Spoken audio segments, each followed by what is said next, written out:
Please be seated. Good afternoon, everyone. It is an honor to be with you. Speaker Pelosi, Chairwoman Amy Klobuchar, Ranking Member Roy Blunt, and all the members of Congress, including the Mayor of Washington, D.C., thank you for being here with us this afternoon. Like so many gathered here, I was at the United States Capitol the morning of Wednesday, January 6th. I was in a classified meeting with Senator Blunt on national security with fellow members of the Senate Intelligence Committee. And not long after I left, the chaos began. Like Americans everywhere, my husband Doug and I watched with absolute shock as our Capitol was under siege and the people within it afraid for their lives. What we know now is in the midst of that violent attack, there were countless acts of courage. And we are here today in the Rose Garden at the White House to recognize that courage. The officers of the United States Capitol Police and the D.C. Metropolitan Police risked their own lives to save the lives of others, both on January 6th and on April 2nd. They sacrificed so much to defend our nation. And in securing our capital, they secured our democracy. These officers are heroes.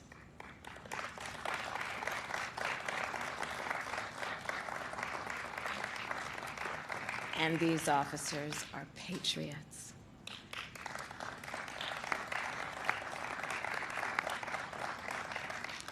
And they deserve, today and every day, this honor. Our nation is grateful for your service.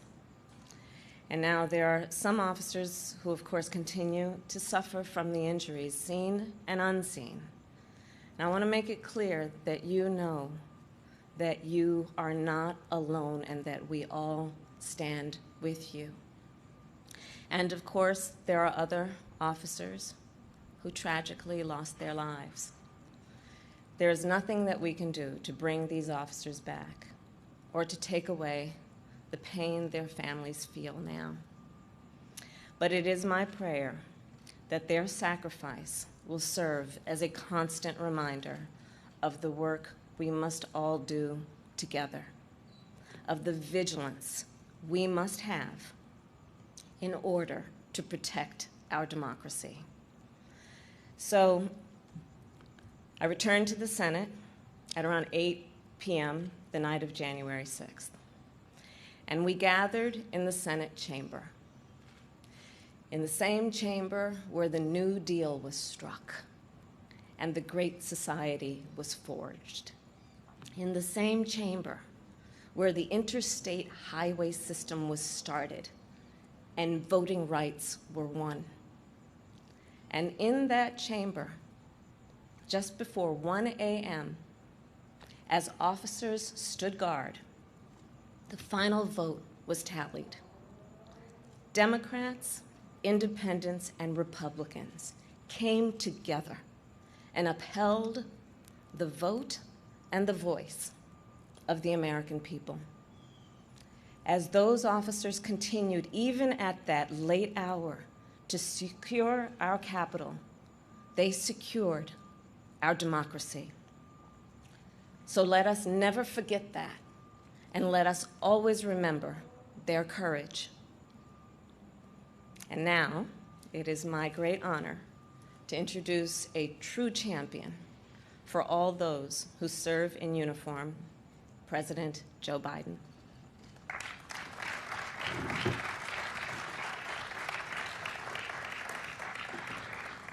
Good afternoon. Thank you, Vice President Harris. Folks, not even during the Civil War did insurrectionists breach the capital of the United States of America, the citadel of our democracy. Not even then. But on January the 6th, 2021, they did. They did. A mob of extremists and terrorists launched a violent and deadly assault on the People's House and the sacred ritual to certify a free and fair election. It wasn't dissent. It wasn't debate. It wasn't democracy. It was insurrection. It was riot and mayhem. It was radical and chaotic. And it was unconstitutional, and maybe most important, it was fundamentally un-American. An existential threat and a test of whether our democracy could survive, whether it could overcome lies and overcome the fury of a few who were seeking to thwart the will of the many. While the attack on our values and our votes shocked and saddened the nation, our democracy did survive. It did. Truth defeated lies. We did overcome. And that's because of the women and men of the U.S. Capitol Police, the Washington, D.C. Metropolitan Police Department, and other law enforcement officials who we honor today. Speaker Pelosi, who led the effort in the House, Senator Klobuchar and Blunt, co-sponsors of the legislation in the Senate, and all my colleagues, Pat Leahy and House members as well that are here, thank you. Thank you. Today, I'm going to sign into law the bill you sent to me that awards the Congressional Gold Medal to the United States Capitol Police, the Washington, D.C. Metropolitan Police Department, and other law enforcement for their service and defense of our democracy on January the 6th. To all of them, on behalf of a grateful nation, thank you, thank you, thank you for protecting our Capitol. Maybe even more importantly, for protecting our Constitution and saving the lives of duly elected members of the Senate and the House and their staffs. In these moments when we're still debating, these were tragic hours back then. You stood in the breach. You did your duty to defend the Constitution of the United States against all enemies, foreign and domestic. The events that transpired were surprising, but not your character, your courage, Chief, and all your men and women. I didn't grow up with any of you, but I know you. You're just like all the women and men I grew up with, particularly at that time it was men, in Scranton and Claymont. Places where the neighborhood I lived in, you became a cop, a firefighter, or a priest. I wasn't qualified for any of them, so here I am. But look, all kidding aside, I got to know you. You're the same ones after a ball game in a visiting field. Come walking out of the gym if you want and you may get jumped by the other team or their supporters. You may be all by yourself, the only one standing there when you watch 6 people jump one of our teammates. What the hell would you do? You jump in. You jump in knowing you're going to get the hell beat out of you too. Police officer is not what you do. It's who you are. I got to know you after 36 years in the Senate, 8 years as vice president. You're always there. It's not a joke. It's not some hyperbole to suggest duty, honor, service. That's who you are. That's who your dad was. That's who your dad was. And America owes you a debt we can never fully repay. But I know receiving this award is bittersweet. On that day, more than 140 law enforcement officers suffered physical injuries, and untold numbers suffering emotional toll. 15 of you were hospitalized, and others were lost forever. May their souls rest in peace and rise in glory. I know each time you put on that shield in the morning wherever you show for work, your families wonder whether they're going to get a call that day, a call they don't want to receive, hoping you come home safely. And it breaks my heart. It breaks the heart of the nation to remember that you were assaulted by thousands of violent insurrectionists at the capital of the United States of America. Jill and I would never have thought we'd have to join you in the Capitol Rotunda, not once but twice. Once to honor Officer Brian Sicknick, who lost his life, and the second time to honor Billy Evans, who lost his defending the Capitol as well. Both gave the full measure of their devotion to the country at the United States Capitol. Their families are here today. I know from similar, yes, we should clap for the families.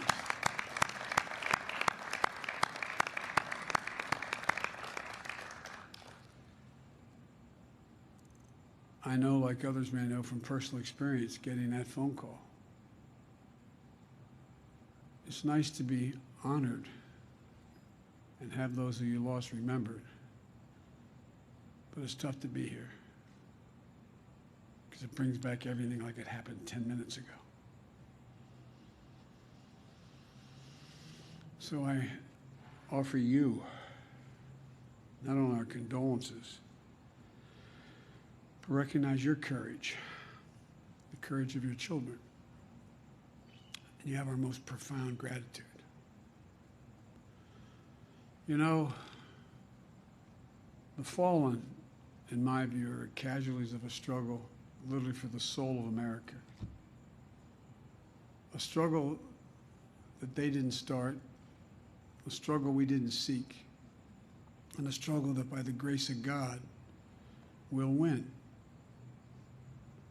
As I said, I know this is a bittersweet moment. As proud as Brian and Billy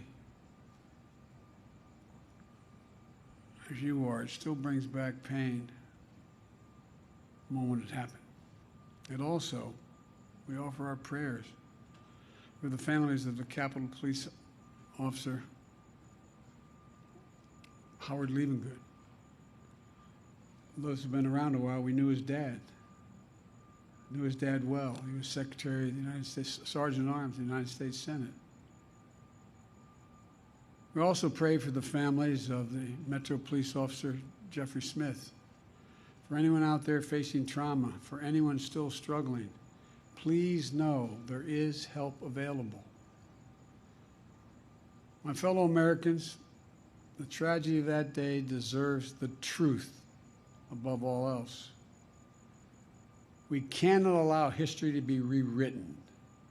We cannot allow the heroism of these officers to be forgotten. We have to understand what happened, the honest and unvarnished truth. We have to face it. That's what great nations do, and we are a great nation. In the past weeks and months, we've heard the officers themselves, some of whom are here today, describe what happened. The threats, the violence, the savageness.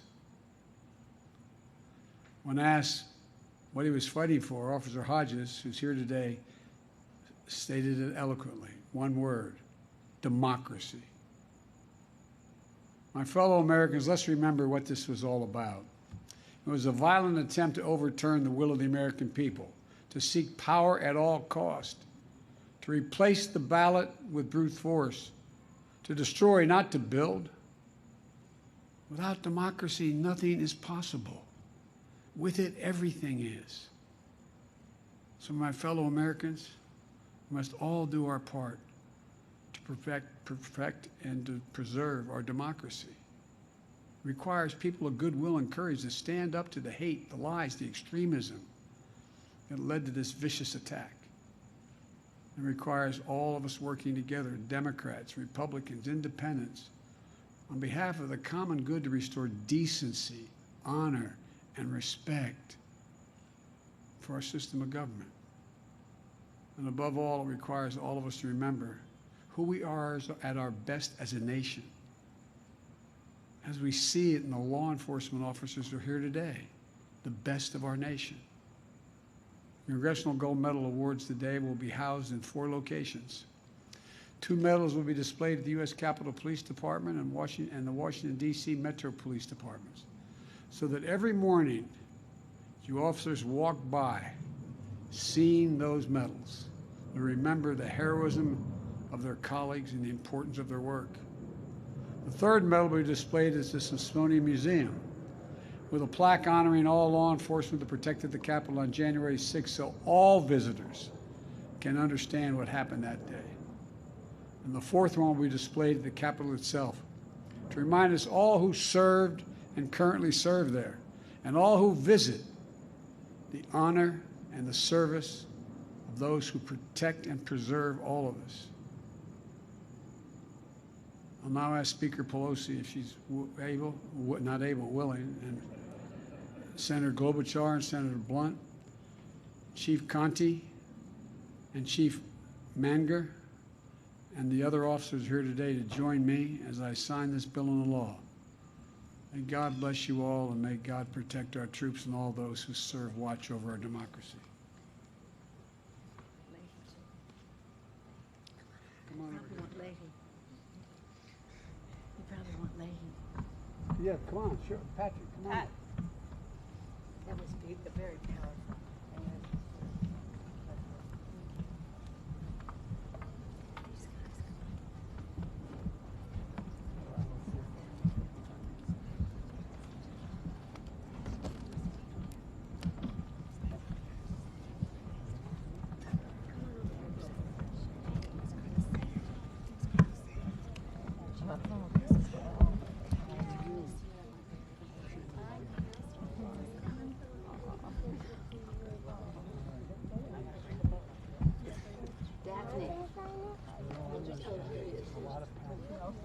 Oh, I know.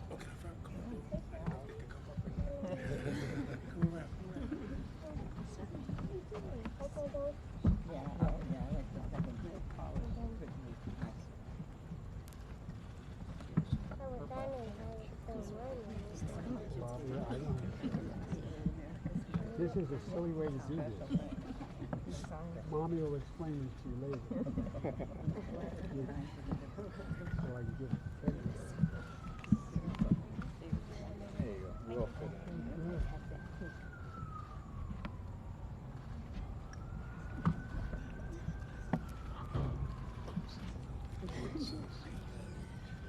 Now he's 50. You put the top on. Oh, you got it.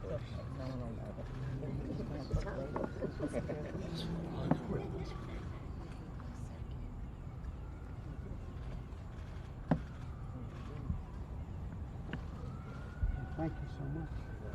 I'd help her there. Nance? We got Amy over here. Amy?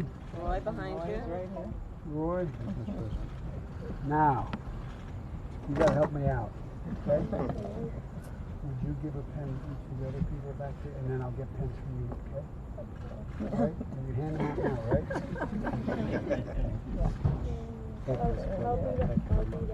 Oh, it's going to take us up. Thank you, sir. No. You know, the truth of the matter is, we've all been around at home. Yes. A lot of our colleagues at home in harm's way. Lost a few friends. Oh, thank you very much. That's really great. Hey, how are you? Thanks for coming up. Thank you so much. How are you? Mr. President, thank you. It's an honor. Anyway, thank you all so very much. You're incredible. I know there's nothing happy about this, but it's important to be commemorated. Thanks. Thanks for talking to me. All right. think what they're gonna do, if you're willing, is they're gonna take, the families are gonna go that way and maybe go in and come in the Oval Office that way, okay? We'll get some pictures taken. All right? And the officers as well, if you're willing, okay? So we'll show, we'll follow the Navy over there. Follow the Navy.